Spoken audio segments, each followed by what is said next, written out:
आप लोगों को इसके बारे में पता चले गया होगा कि एसएससी जीडी का पेपर अभी रांची झारखंड में भाई 13-13 लाख रुपए में बेचा गया। वहाँ पर गिरफ्तार भी हुए हैं।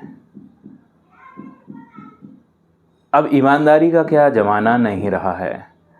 पढ़ने वाले छात्र पढ़ते रह जाते हैं और ऐसा पीछे से बैकडोर से एंट्री होना बड़ा डर लगता है।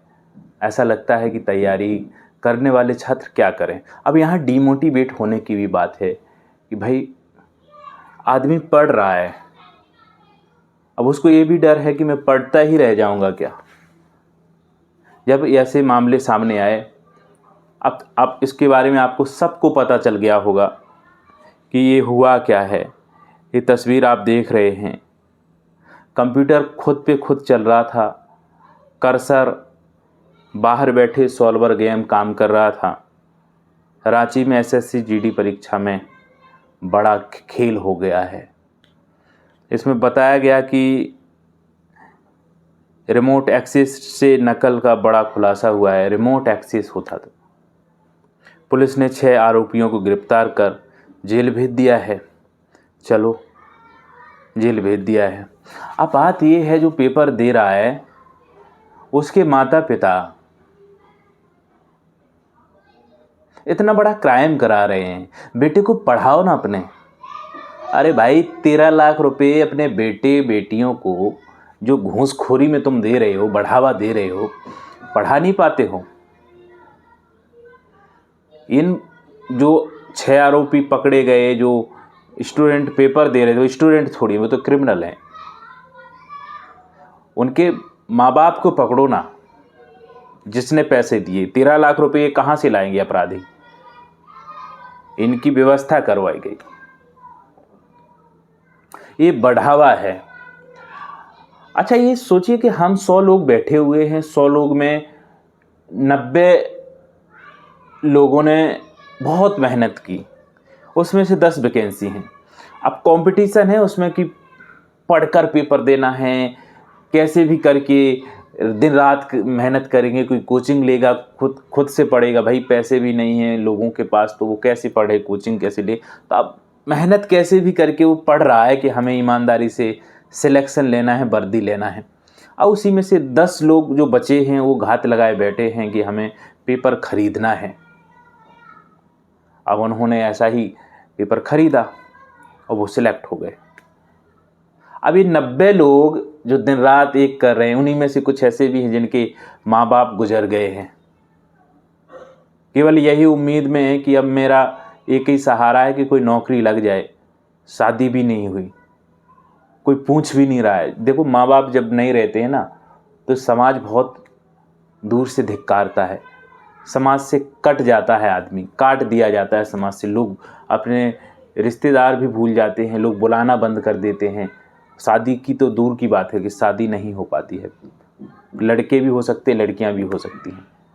और ऐसे लोग, उनका एक ही वो सहारा होता है कि सरकारी नौकरी ले लें, इससे हमारा घर परिवार बस जाएगा, गुजारा चल जाएगा, परिवार में समाज में हमारी फिर से इज्जत बन जाएगी।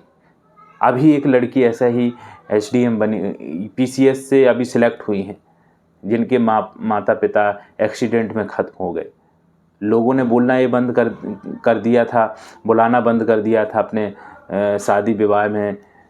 बहुत सारी चीज़ें ऐसी हो रही थी, लेकिन वो पहली बार में पीसीएस सिलेक्ट हो गई है। अच्छा, ये लगातार ऐसी चीज़ें क्यों सामने आ रही हैं? देखो बताऊं क्या खबर क्या है। रांची में एसएससी जीडी कांस्टेबल का परीक्षा चल रही है। रिमोट एक्सेस से चल रहा था। नकल खुलासा करते हुए पुलिस ने पिछले रविवार को 6 आरोपियों को जेल भेज दिया है। भविष्यवादी ऑनलाइन परीक्षा केंद्र से पुलिस को सूचना मिली थी कि कुछ कंप्यूटर सिस्टम के मॉनिटर पर कर्सर अपने आप चलते हुए पाए गए हैं। पुलिस को ये सूचना मिली है, अपने आप चल रहे हैं।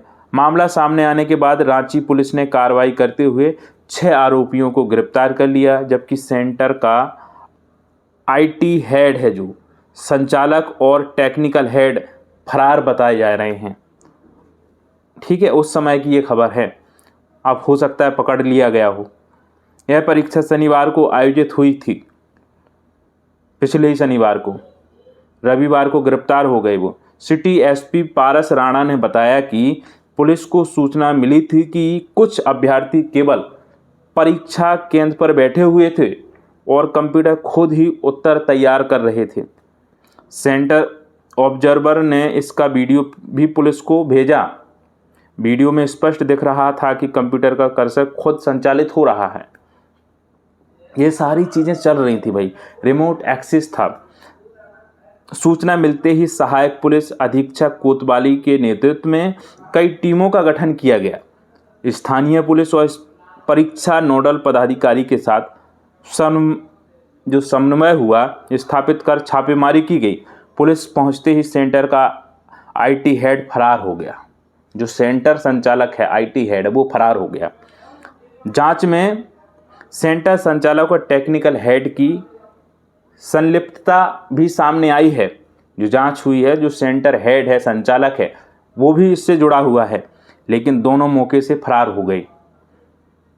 जांच में खुलासा हुआ कि अभ्यर्थी को गिरोह के सदस्यों ने पहले ही निर्देश दिया था कि वे जिस कपड़े को पहनकर परीक्षा देने आएंगे उसी कपड़े में अपनी सेल्फी भेजेंगे ताकि उनकी पहचान सुनिश्चित की जा सके। यहाँ तक बोला गया था कि जिस कपड़े में उनको निर्देश दिया गया था कि अभ्यर्थी को गिरोह ने पहले ही निर्देश दे दिया था, जिसने जो नकल करवाने वाली गिरोह है, सॉल्वर है, कि जिस कपड़े को पहनकर परीक्षा देने आएंगे उसी कपड़े में अपनी सेल्फी भेजेंगे ताकि उनकी पहचान सुनिश्चित की जा सके कि इन्हीं को हमें काम करना है।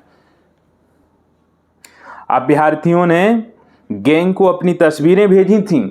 गिरोह के सदस्यों ने अभ्यर्थियों को यह भी निर्देश दिया था कि परीक्षा शुरू होने के बाद सीपीयू को एक एक बार से ऑफ और ऑन करना है। ये बोला गया था कि सीपीयू को एक एक बार ऑन करना है, एक एक बार ऑफ करना है।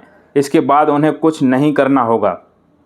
एक ही बार ऑन करना, एक बार ऑफ करना, फिर इसके बाद कुछ नहीं करना। अभ्यर्थियों ने वैसा ही किया। इसके बाद गैंग के सदस्यों ने सिस्टम का रिमोट एक्सेस ले लिया। इसी से रिमोट एक्सेस पहुंच गया और बाहर से कंप्यूटर संचालित कर प्रश्नों के उत्तर भरने लगे। ये मास्टरमाइंड, एक मास्टर कंप्यूटर किया गया। जब्त जांच में होगा खुलासा। अब पुलिस ने क्या किया है दोस्त, पुलिस जांच में सामने आया कि परीक्षा में केंद्र में इंटरनेट का लैंड बेस्ड कनेक्शन इस्तेमाल किया गया। फायरवॉल को बाईपास करने के बाद इसे मास्टर कंप्यूटर से जोड़ा गया। अभ्यर्थियों को आईपी एड्रेस उपलब्ध कराया गया। फिर गैंग के लोग बाहर से परीक्षा नियंत्रित करने लगे। ये सारी चीज़ें हुई, समझ रहे हो ना। ये दिमाग आदमी क्या क्या करवा रहा है। इतना क्राइम करवाने के लिए जो लोग मरे जा रहे हैं तैयारी करते करते, और ऐसे 13-13 लाख रुपए में बिना पढ़ने वाले लोग, ये जिनको कुछ आता जाता नहीं है, ये 100 के 13-13 लाख रुपए इनके माँ बाप दे रहे हैं, इनको बढ़ावा दे रहे हैं। क्या बताएं। पुलिस यह पता लगाने में जुटी है कि मास्टर कंप्यूटर किस टूल के माध्यम से और किस लोकेशन से कनेक्ट किया गया था। पुलिस ने मास्टर कंप्यूटर जब्त कर लिया है। इसकी जांच के बाद पूरे मामले का खुलासा होगा। अब परीक्षा के बाद देना था 2 लाख रुपये, फिर 11 लाख। अब समझ रहे हो, परीक्षा के बाद देना था 2 लाख रुपये, फिर 11 लाख ये परीक्षा होने के बाद। गिरफ्तार अभ्यर्थियों ने पूछताछ में बताया कि गिरोह के लोगों ने उनके मूल प्रमाण पत्र अपने पास रख लिए थे।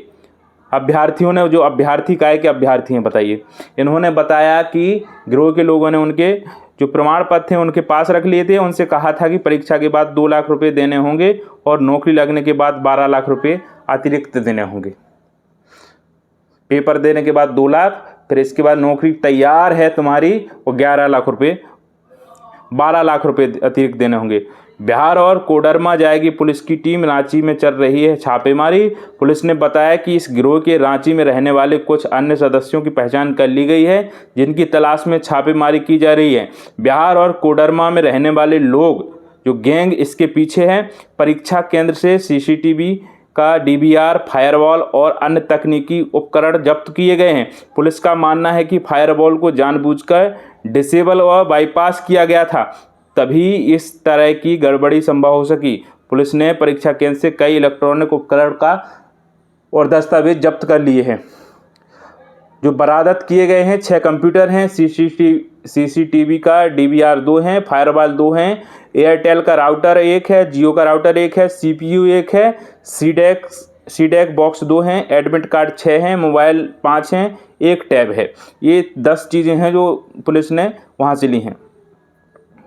अब ये बताओ, गिरफ्तार अभ्यर्थियों का नाम भी बता देता हूँ। ऋषि कुमार यादव, उम्र है इसकी 27 वर्ष, पिता का नाम है प्रमोद सिंहवाला, थाना खुटेला, जिला मधुबनी का, बिहार का है। आर्यन कुमार, उम्र है 18 वर्ष, पिता छोटू यादव, ठीक है, शर्मा टांड, थाना जयंत नगर, जिला कोडरमा। राहुल कुमार, उम्र है 21 वर्ष, पिता अर्जुन ठाकुर, पता ग्राम लुटा, थाना कटक दाम, जिला हजारीबाग। रवि रंजन कुमार कुजूर, उम्र है 26 साल, ठीक है। राजकुमार, उम्र है 22 साल। छठा है अनु कुमारी, ये लड़की है, लड़की भी इसमें है, 22 वर्ष, पिता बिरजू यादव, पता है लोधीपुर, थाना महिंदिया, जिला अरवल, बिहार। अब ये समझ रहे हैं ये गिरोह है। 13-13 लाख रुपए में, अरे इसके माँ बाप, इन लोगों के माँ बाप कैसे हैं जो पैसे दे के बच्चों की नौकरियां लगवा रहे हैं। अरे थोड़ा पढ़ो, पढ़ने के बाद ये और भी तो बच्चे हैं जो लगातार मेहनत कर रहे हैं। अब क्या कहें, दुख ही मन हो जाता है जब ऐसे लोगों के साथ ईमानदार छात्र जो पढ़ रहे हैं, दिन रात एक कर रहे हैं, और ये सारी खबरें जब आती हैं तो हम भी परेशान हो जाते हैं यार। कितनी मेहनत, धूप, दूर से आ रहे हैं लोग, कोई कश्मीर से आ रहा है, कोई जम्मू से आ रहा है, कोई पंजाब से पेपर देने आ रहा है, कोई बहुत बहुत दूर से पेपर देने जा रहे हैं सेंटरों पे, और ऐसी खबरें आती हैं तो दिल दहल जाता है और परेशान भी हो जाते हैं। चलो, लगे रहो, मेहनत करते रहो, उम्मीद बनाए रहो, जो होगा देखा जाएगा। पढ़ते रहो दोस्तों। बाकी आप लोग क्या कहना चाहेंगे इसके बारे में कमेंट करिए, अपने अपने प्रतिक्रिया दीजिए। नमस्कार।